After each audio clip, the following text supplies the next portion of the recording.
Aris and Leo were twin brothers born among the stars.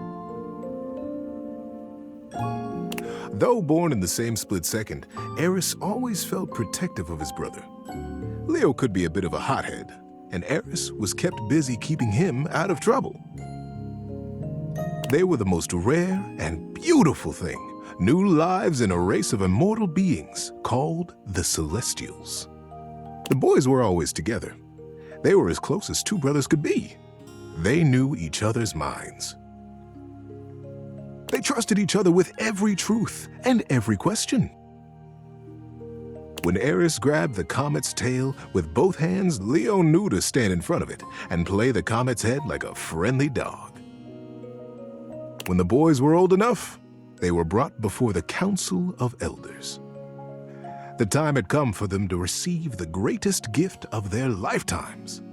You see, I know you look up at the stars. I know we all marvel at their beauty and their mystery. But the stars look down at us too. They treasure us.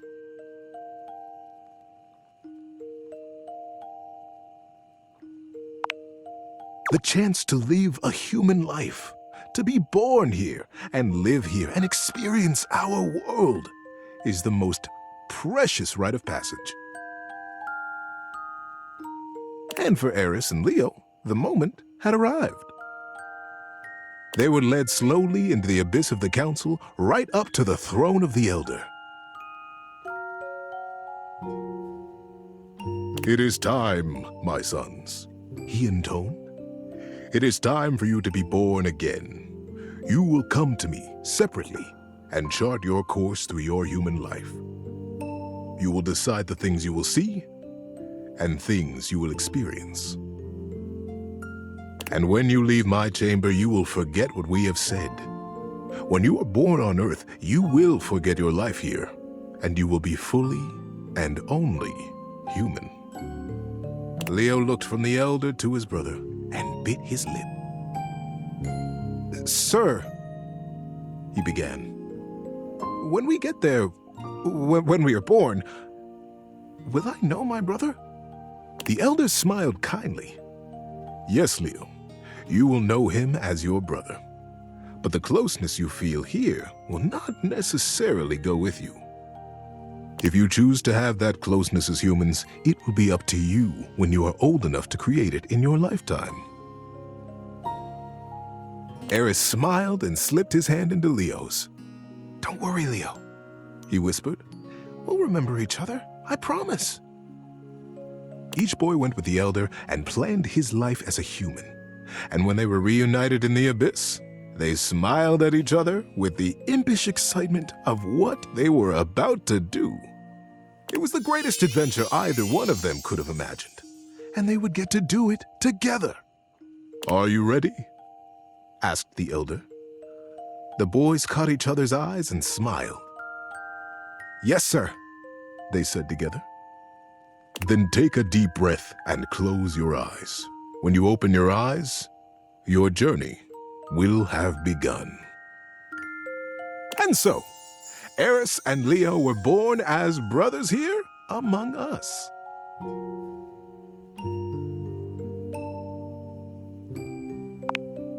Kinda like that. They chose to be born in a small town outside the city, where it was dark enough that they could still see the stars. I wish I could tell you that they immediately remembered their love and their closeness, but it took them a while. While they were always together, they fought constantly. They questioned why they had been born as brothers.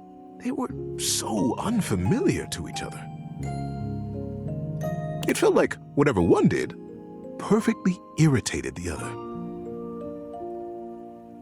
The boys were 8 when they started racing each other through the woods. One day, as they were running, chasing each other and pushing each other to go faster and further, Leo realized that he had taken a wrong turn. The trees looked unfamiliar, and the air started to smell strangely open and deep. But Aris was hot on his heels, and he couldn't stop. He couldn't be caught, pushing himself forward, blinded by the competition. He didn't notice when the dirt underfoot turned to rock, and when the rock began to thin into a great, high cliff. He pulled himself up short in a panic, but it wasn't quite fast enough, and his momentum carried him bodily over the edge.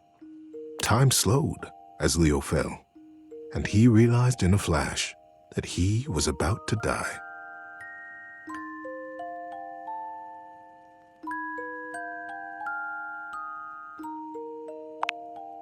And that's when he felt a small electric hand grip his wrist. Aris pulled them both out of the air, hurling his little body backwards and tumbling both of them onto the rocky path behind the sheer face. Leo felt a small rock slice into his hand, felt the blood pouring out over his arm and Aris. But he was alive. Gulping air, he turned to look back at his brother, and they caught each other's eye. For the first time in their young lives, there was a recognition. What it was, neither of them could have said, but they knew each other then. On the cliffside, sheen in sweat and blood, they became brothers. The years that followed saw them growing ever closer, taking each adventure in stride and together. They were 22 when they decided to learn how to fly. They went up together in small planes, learning to take off, to land, and then to do flips and loop-de-loops. They would laugh as their plane cavorted through the sky and smiled contentedly as the wheels touched back down to earth. The day the plane went down was a flight like any other. Nothing had gone wrong. There was no great conflagration. But the plane began to fall from the sky. Leo couldn't get the engine to start again, and the landing gear wouldn't respond to Aris smashing the buttons. The plane crashed through trees and grass and came to rest on a green hillside under a cloudless sky. Leo freed himself and tumbled out onto the grass. He dragged his body up the side of the plane to find Aris, unconscious in another seat. Aris, wake up, get up. Aris, get out of the plane. Aris lay still. Aris! Leo breathed, his heart rate slowing. Aris, open your eyes. And still, Aris did not move. Time slowed again. The realization that Aris would not move came slowly. Like a great wave crashing over him, Leo felt the light go out of the sun. Leo brushed the scar on his palm left by the rock at the cliff face. Maybe Aris would feel the old wound and wake. Aris, don't leave me, brother. But Aris was already gone. How you doing, buddy? Need a break?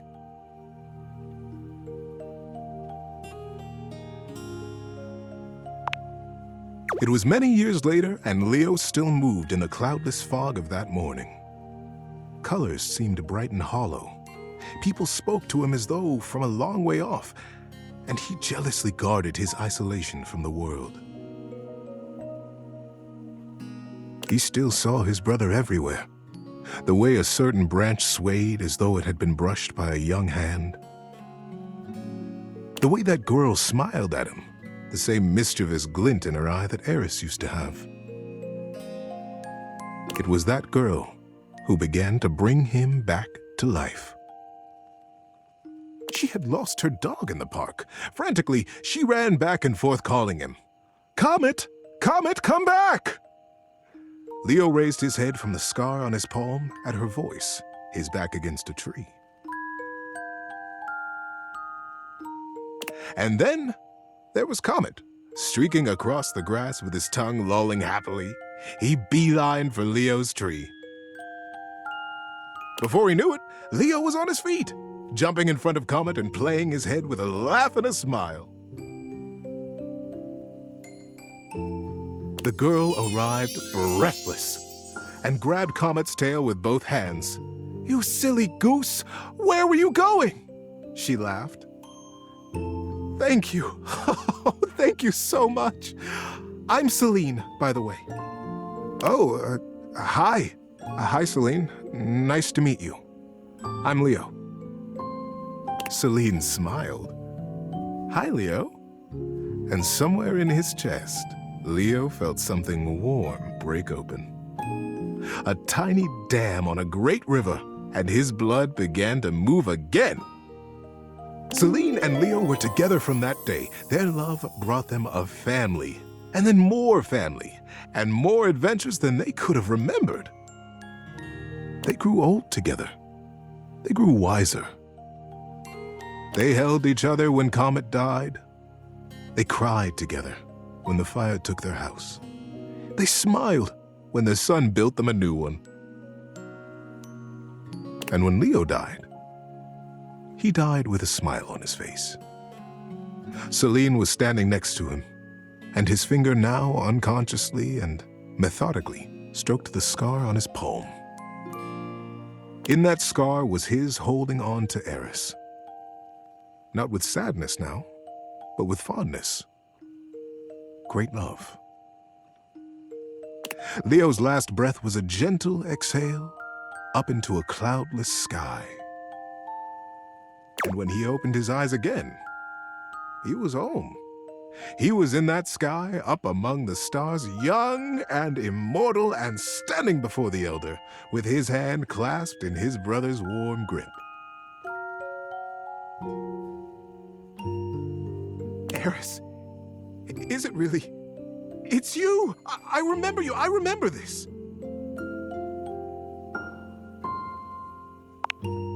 Aris laughed out loud and began to jump around excitedly. Oh, Leo! I've been waiting for you. I watched everything. I watched it all. What an adventure you have had! You were there? Leo asked, confused. But no, I remember you weren't there. I know you weren't because I missed you. But I was. I was in your scar. I was in the park that day you met Celine. I sent Comet to you. Don't you see? I was always there, and I wouldn't have missed it. I'm so proud of you. As the elder looked on smiling, Leo began to cry. The well of love for his brother broke open with gratitude that he was here now. The boys held each other, crying and laughing, and patting each other on the back to make sure the other was real. Leo pulled away from Aris and looked at him squarely. I am so grateful that you saw my life, Aris. But I don't understand. You could have been there with me. We could have done it all together. Why did you leave me, brother? Aris grinned. I never left you. My journey was to die, Leo. Yours was to live.